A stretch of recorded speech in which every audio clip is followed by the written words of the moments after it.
So, something that at one point hit me way back in the social justice warrior period was nobody was really citing things about culture that would, kind of like citing how everyone would cover songs. But it was really later, it turns out, there was this thing of like, oh, this, that it was because of the segregated music and this, that, and the other. And then you start to see, well, but this happens internationally. So internationally, people would cover songs. And what hit me was, well, we don't really have singers like we used to. So people don't really get singers like to cover songs. Groups of musicians that have worked together, or just there's an inspiration. And covering a song is because it's a good song. Everybody loves it. I really can't stress how much this was harped on at one time when I was young, and then it kind of vanished as people started covering songs in the 90s. And that, it was the, people stealing and appropriating and blah, blah, blah. Well, so that kind of mentality sort of hid for a while. And it came back with another generation and social justice warriors.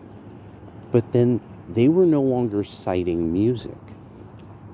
And I kept trying to sit back, and I'm like, there would be arguments, and I'm like, I could see how this young person could buttress this argument with evidence from this song, because everyone knew what it was referring to.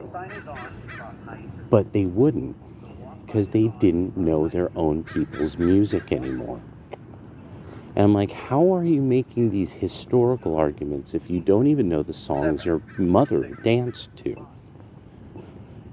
And then that idea of, because that's culture. So then beyond that, I was thinking about how once the social justice warrior thing had happened, and you start to see the Antifa people starting to pop up, and they're citing ACAB. This is a song. This is a reference to a song. But you could tell they didn't affix themselves with the style that came from the band, because they were right-wing skinheads. Because ACAB was a hooligan song.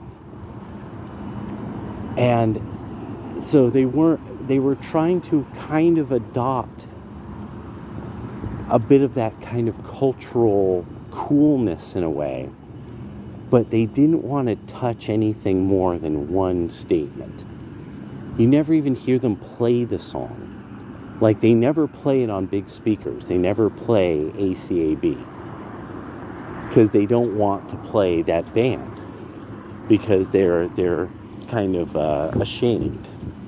So I just started thinking about how Hassan was talking about this issue of him not listening to music. And I started to really think about this, that I'm like, you guys don't get the culture of the left. There's rap samples that nobody understands why it sounds the way it does. It sounds the way it does because it was at a live performance. It was at a live performance after the Watts riots. When you know that sample, when you look for that sample, and you look for you have to learn a bit of the story around it. And that's the important part now, is without music is a part of the culture. The left has a culture to it. And this is really now starting to show. I mean, these are these phony interlopers that have never been really working class. They don't know what this working class old music, Cockspur was.